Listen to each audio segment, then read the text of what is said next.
Okay, welcome back to Canon Law in Exile. This is video 9, and we are starting lesson 8, which is about particular churches. Lesson 8 and lesson 7 kind of go together because they're about kind of, in a sense, the whole setup of the church, the whole organization of authority in the church. So chapter 7, or lesson 7, was about the supreme authority, and lesson 8 is about particular churches. So we're concerned with not just the authority, but the life of the particular church. The particular church is, when you hear that, you should usually think of a diocese. That's what we mean by the particular church, the local church. So that's what our lesson is going to be on. So this lesson is going to cover the diocese, and then entities that are analogous to the diocese. They're not dioceses for one reason or another, but they are particular churches, and we'll talk about why they are not dioceses. They might be an entity that's just not ready to become a diocese yet, or they might be an entity that's set up for a different purpose. And this lesson also will include the parish. So we'll talk about the diocese, diocesan personnel, etc., and then we'll talk later about the parish, the pastor, and personnel in the parish. Okay,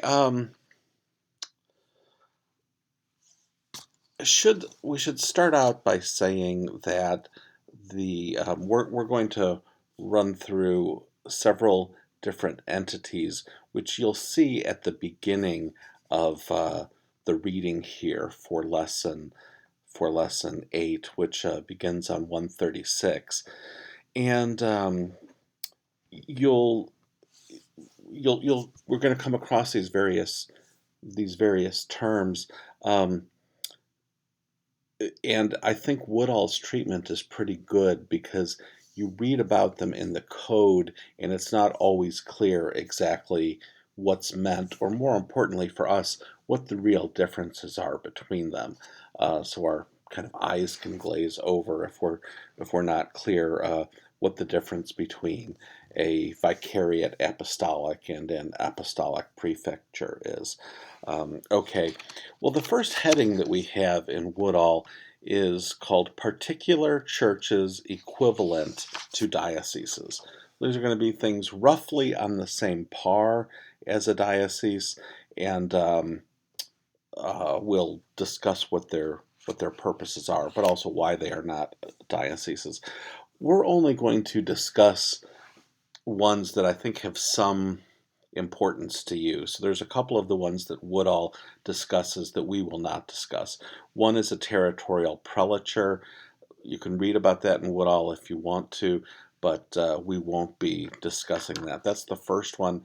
The second one we definitely need to discuss. It is the Territorial Abbey. The Territorial Abbey was more important in history because, as you know, there was a time when abbots were in a position like bishops, and they were responsible not only for their own members, but for the people living in the immediate area. Now there are only a few territorial abbeys left in the world. If you're going to ask who are the winners at Vatican II, one of the big winners at Vatican II are the bishops and the dioceses. There's kind of a movement since Vatican II to put more and more things in the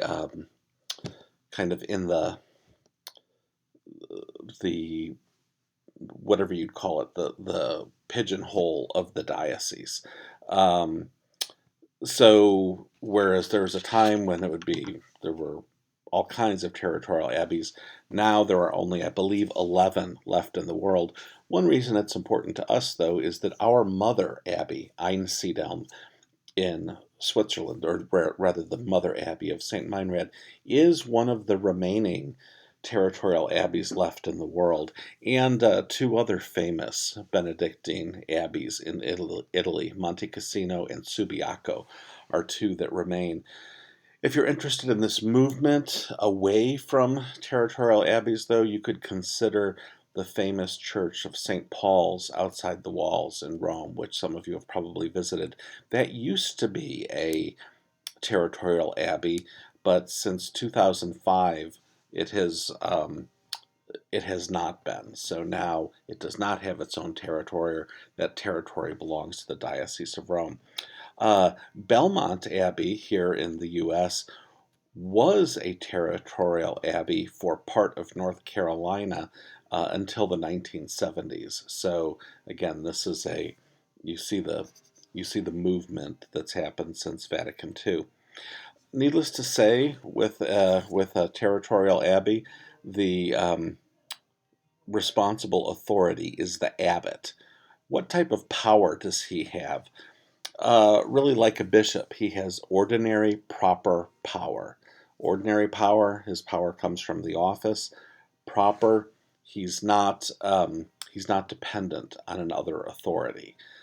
Okay, that's our first. By the way, our abbey here, St. Meinrad, is not a territorial abbey. So the people on Brewery Street in St. Meinrad, the town, they're not under the abbots. They're not under the abbot's authority. Okay, the next entity we have to discuss is called a Vicariate Apostolic.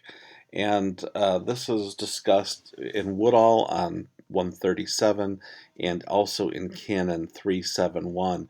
And Woodall's pretty helpful here. He just tells us that what a Vicariate Apostolic is that it's an entity that's not yet ready to become a diocese. So this might be found in a missionary territory.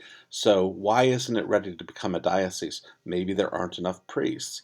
Why else might it not be ready? Maybe because of the political situation. There's so many, the situation is so unstable that people are fleeing the area. There may not be a stable group of the faithful to be the foundation of the diocese. So a Vicariate Apostolic is an entity that's not yet ready to become a diocese. Who's the authority? It's not a diocesan bishop, obviously.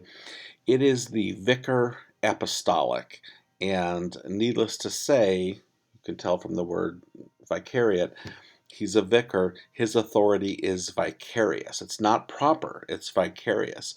He's appointed by the Pope, so he's the vicar of the apostle.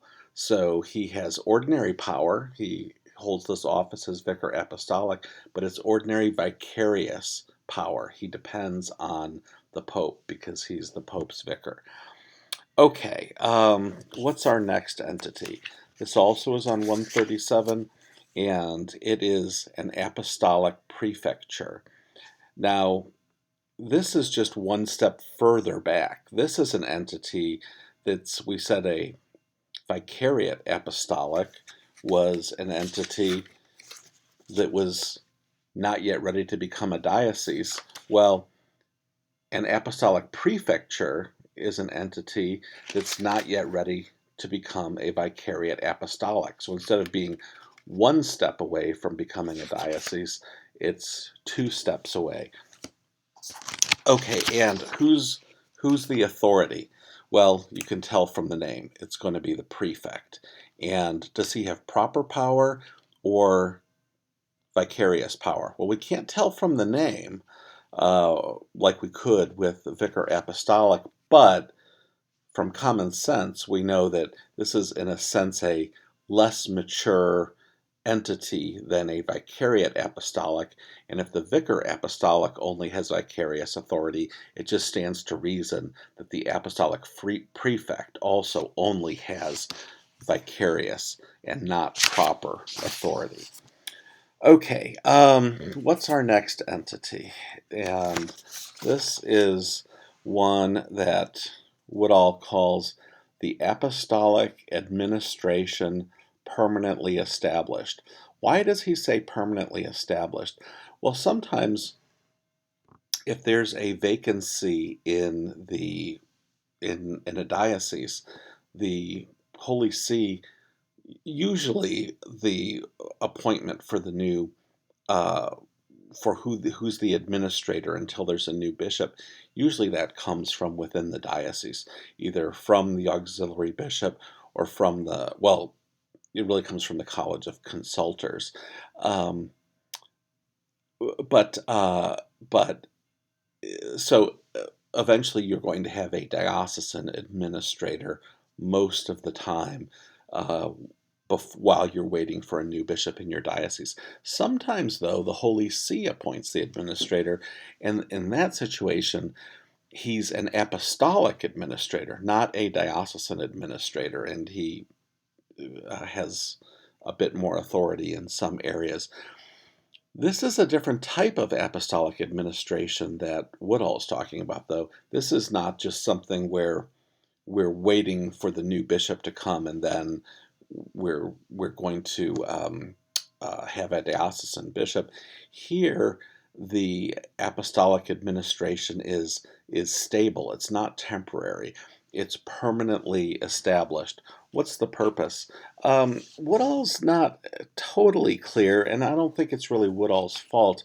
Um, we don't always know why the Holy See chooses one entity rather than another. Say it calls something an apostolic administration rather than something like an ordinariate. The law has its own categories. In real practice, the actual leaders of the church don't always follow those perfectly.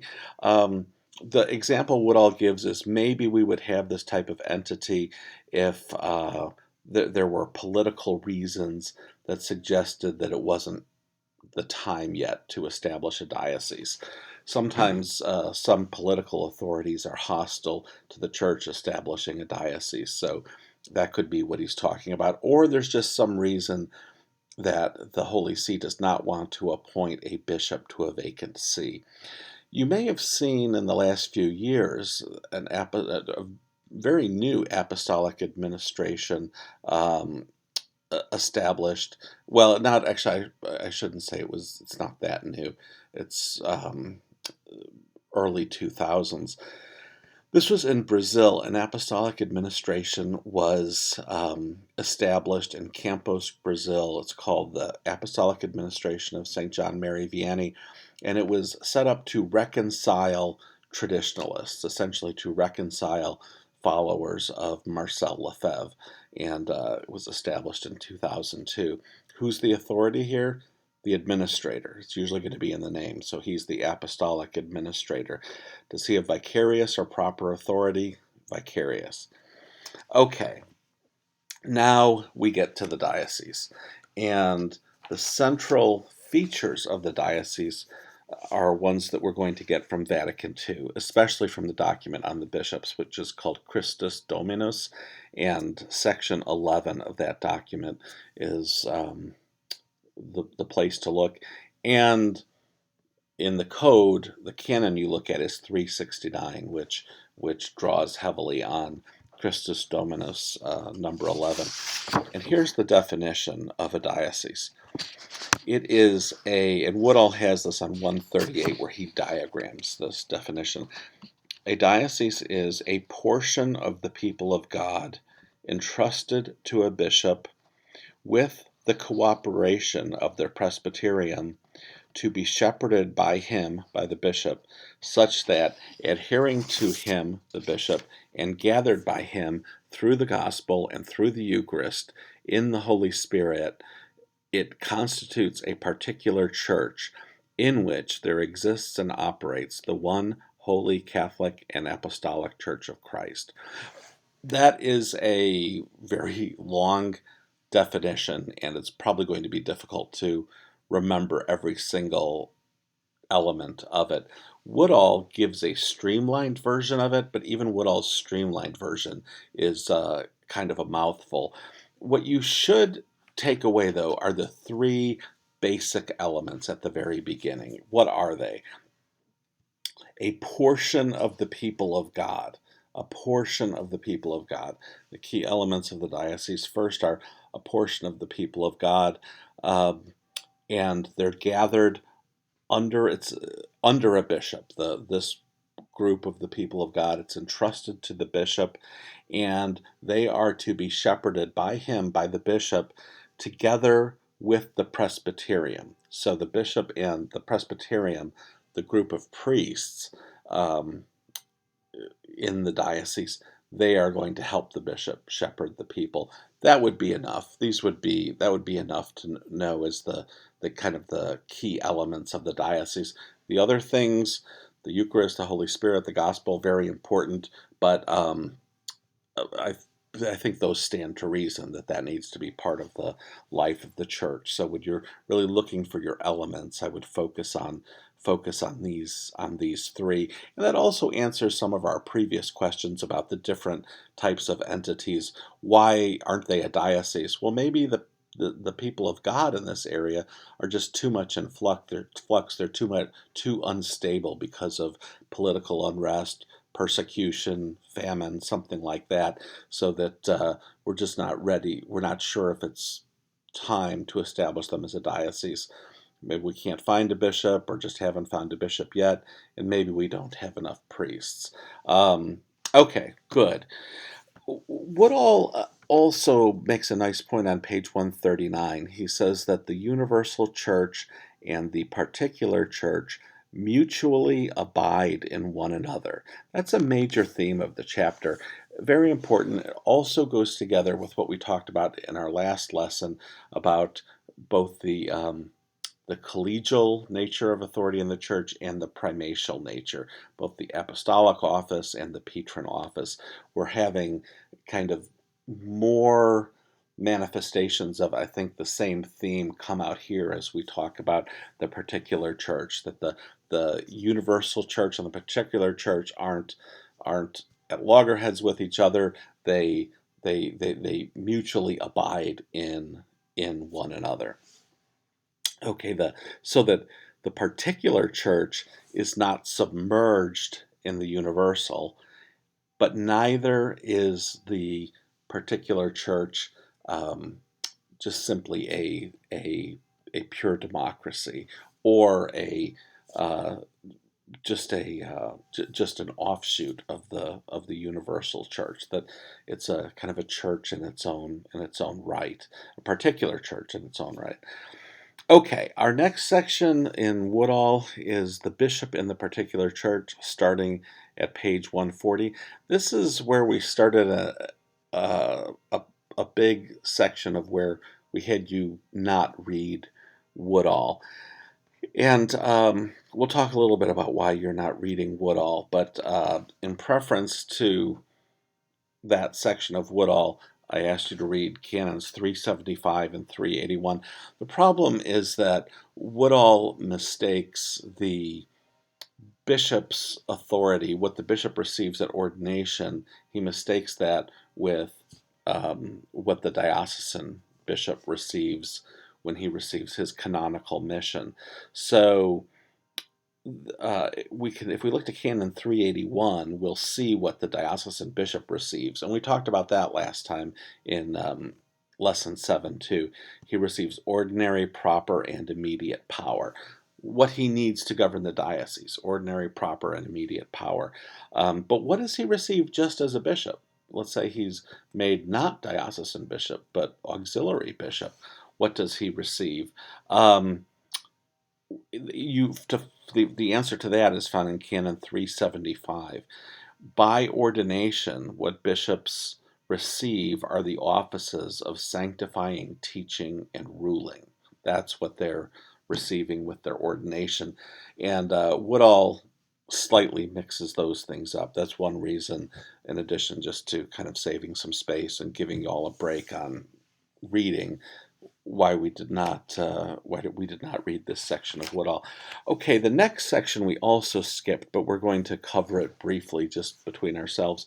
This is on the selection of bishops. Just a few things to know. What are the requirements to be a bishop?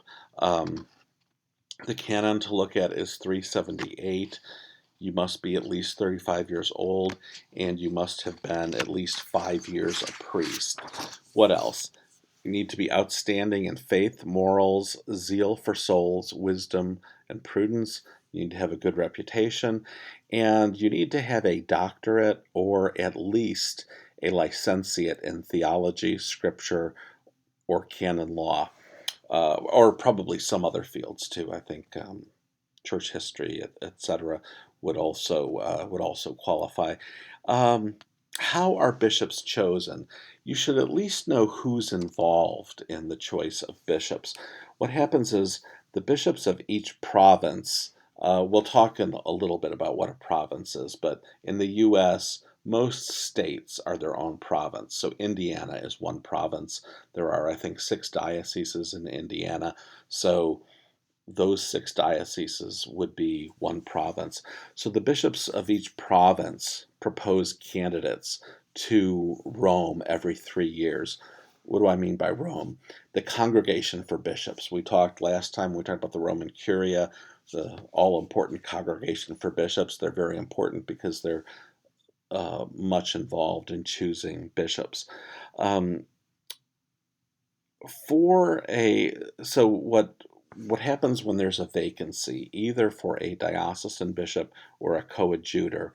Remember, a coadjutor is an auxiliary who has the right of succession. He's going to become the next diocesan bishop.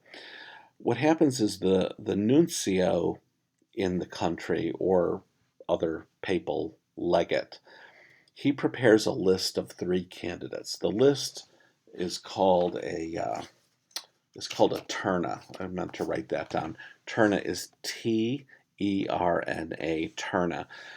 And the list is, the best 3 candidates according to the nuncio.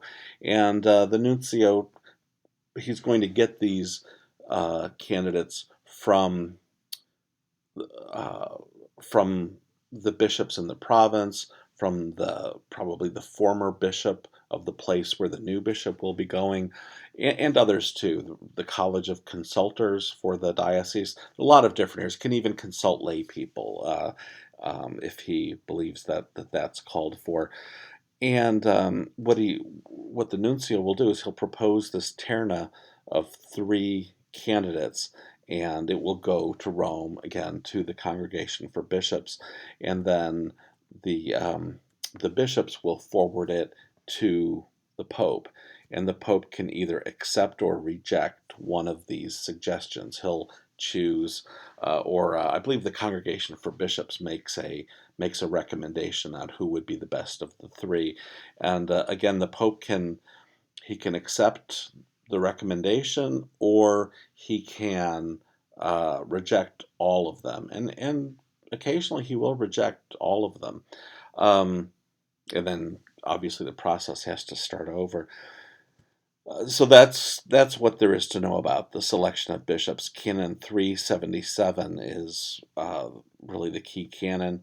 Also, before taking office, the bishop has to recite the profession of faith and swear an oath of fidelity to the Holy See.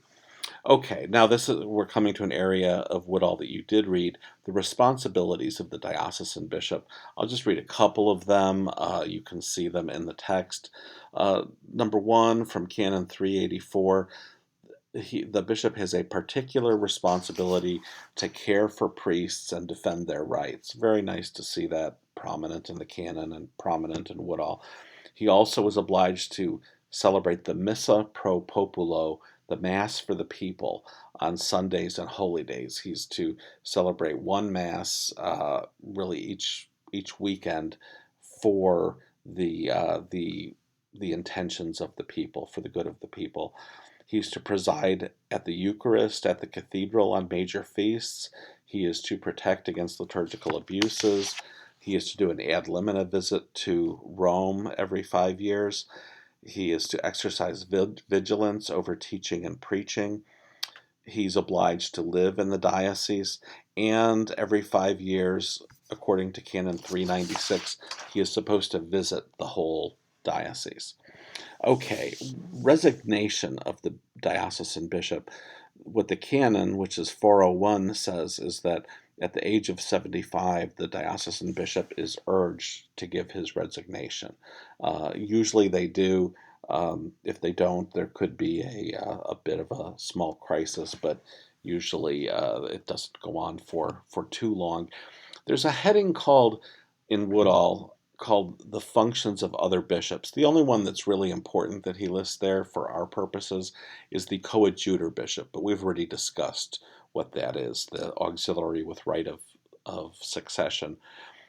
Okay, and then there's a section that, again, you omitted from the reading, but we should say a couple things about. And this is at 149, special arrangements for a vacant see and an impeded diocese. Now, an impeded diocese is one where the bishop is too ill to govern, or he's in prison or something like that, but he has not resigned. So in that case, usually it's going to be the coadjutor who's going to govern, or another auxiliary bishop, or the vicar general, or the episcopal vicar. The bishop is to make a list of who he recommends as possible successors to himself, and that's to be kept with the diocesan documents. Okay, next scenario, the vacant see. What happens when the see becomes vacant, which can happen, happens everywhere eventually, right? But it can happen by the death of the previous bishop, by the acceptance of his resignation, by his transfer, or by his removal. This is an area on 149 and 150 where Woodall is not very clear. So even though you didn't read this, you might want to make a note of that, he's not totally clear on what happens with the vacant see.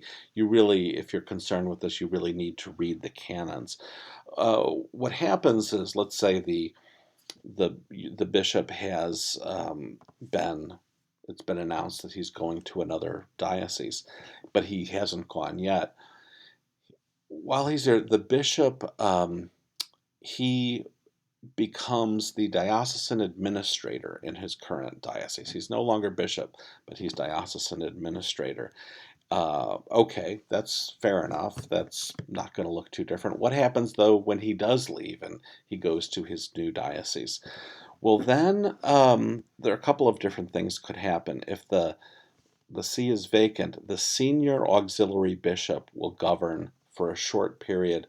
Senior means senior by appointment, not the oldest in age, but the one who's been an auxiliary the longest. So either he will govern, or else the College of Consultors will govern. And in our next video, we'll talk about the College of Consultors. Whichever one of them governs, the auxiliary bishop or the College of Consultors, they have 8 days to appoint a diocesan administrator. So they convene, either the auxiliary or the college itself convenes the whole College of Consultors to appoint a diocesan administrator within 8 days. And the administrator has the rights and duties of the bishop. That's in Canon 427, except where the code says otherwise. Sometimes it will say that he does not have all the rights and duties.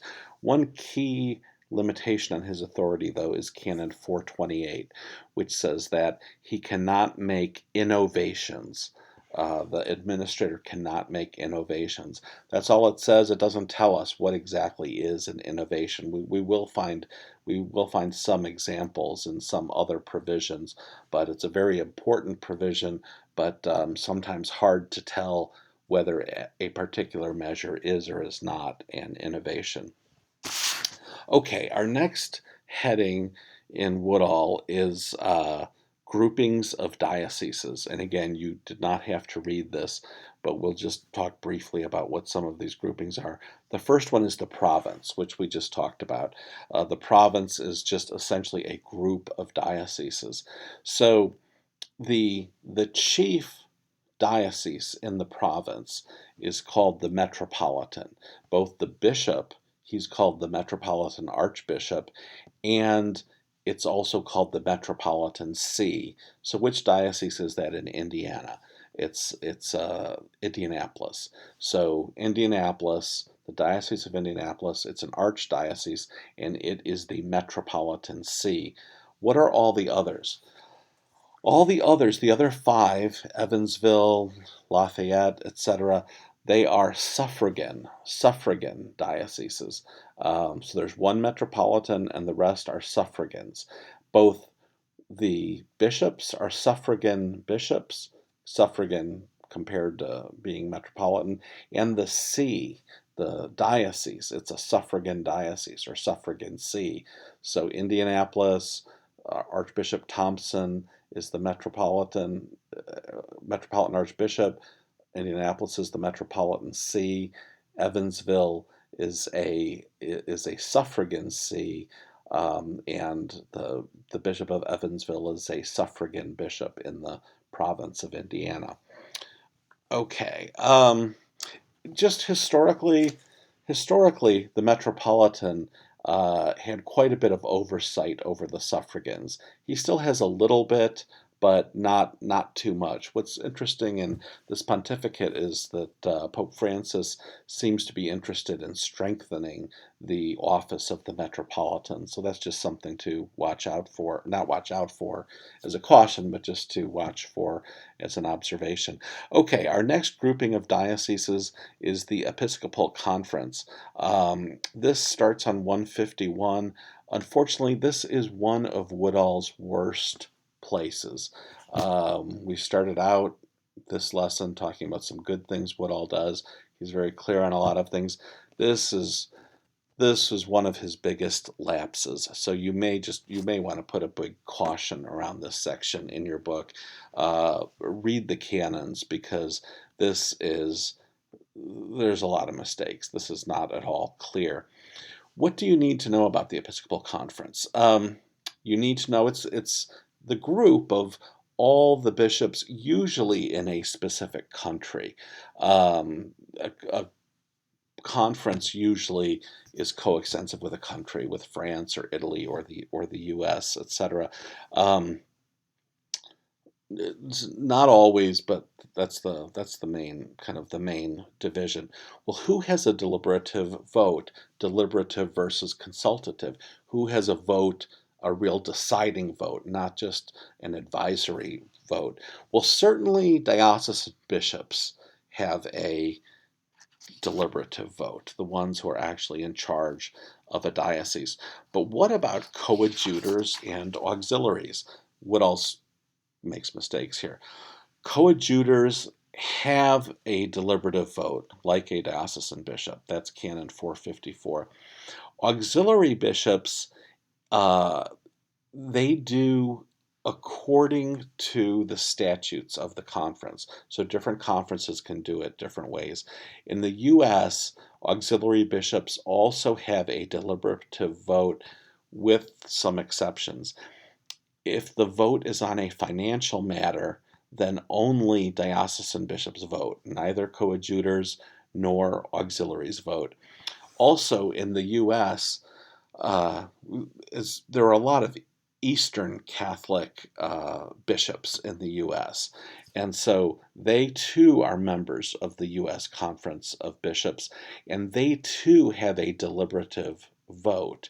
The Eastern Catholic bishops can vote unless the matter is one that concerns only the Latin Church. So if for some reason it's something that is only about the Latin Church, then the Eastern bishops don't vote. But for most things, presumably they would vote. Okay. Another thing we need to know about the Conference of Bishops is what authority do they have? A key canon here is Canon 455. We talked about this somewhat when we had our big chart of administrative norms on the board, and you may remember from that an Episcopal Conference can issue general decrees. What's a general decree? A general decree is a law. This is in Canon 455. How does it do that, though? It needs a two-thirds vote of two-thirds vote of what? Of the members who have a deliberative vote. This is something Woodall, unfortunately, on page 151 is very unclear about. It's not two-thirds of a quorum. You know, a quorum is usually just half plus one of the people who are entitled to vote. Here, to issue a general decree, it's actually you have to have the votes of two-thirds of everybody who has a deliberative vote. Okay, so let's say there are 100 people who have a deliberative vote. You would think if you went like how the U.S. Senate goes, a quorum is half plus one, so that's 51. What would a two-thirds vote of 51 be? It would be about 34. So if you were thinking in that terms, in a secular way, you would think, oh, you could have as few as 34 votes to pass a law. But that's not what the Canon 455 says. It's two-thirds of those with a deliberative vote. So we've got 100 people with a deliberative vote, say. It's really more than that, but let's say it's 100. So two-thirds is 67. So you need 67 positive votes to pass a law, to pass a general decree. So not an easy thing to do. You may not even have 67 people there. You probably will. They meet twice a year, and most bishops go. But it's not that easy to pass laws here. But not only that, it's not just the two-thirds vote. Review by the Holy See also is necessary, and the conference needs a specific grant of authority. They can't just come up with some good idea and say, we're going to enact a law on this. They need a specific grant of authority, and that's usually in the code, though I suppose they could obtain it from the Holy See too. So they really need a lot to pass a law. They need a specific grant of authority. They need a two-thirds vote of essentially voting members, and they need review by the Holy See. We tend to think of the U.S. Conference as a legislature. Get that out of your mind. It's not, in a way, they can pass laws, so they're legislative in that sense, but they're not a general legislature. They are a legislature only for very specific purposes. What are their purposes? If you look through the code, you would find about 40 different things that they can enact laws on. What are the key ones? One is to coordinate collections for charitable purposes. That's a key purpose of the conference. And another is to prepare draft translations of liturgical books. Liturgical books are a key function of the conference. At some point, we're not going to cover this in a video lecture, but if anyone's interested at some point, there's some very interesting history of what's happened with the U.S. Bishops' Conference kind of since Vatican II. It's kind of had a rocky history, to say the least, and culminating in 1998 with a document issued by John Paul II called Apostolos Suos. And what John Paul was concerned about was the Conference of Bishops, or worse yet, the committees of the conference, usurping the authority of the diocesan bishop. So what John Paul did is he really kind of put some restrictions on the exercise of that type of really the teaching authority of the conference. He basically said the conference has no teaching authority except if it passes something unanimously, or if it passes something by a two-thirds vote and gets the approval of the Holy See. And this is quite an interesting history, so I hope we can talk about it sometime. It's not specifically relevant. It's not specifically necessary to discuss in connection with the law here. So we'll save it for the unstable. I hope. Anyway, that's the end of video 9, and we'll have one more video also on this same lesson on particular churches next time, especially on dioceses and parishes. Thank you.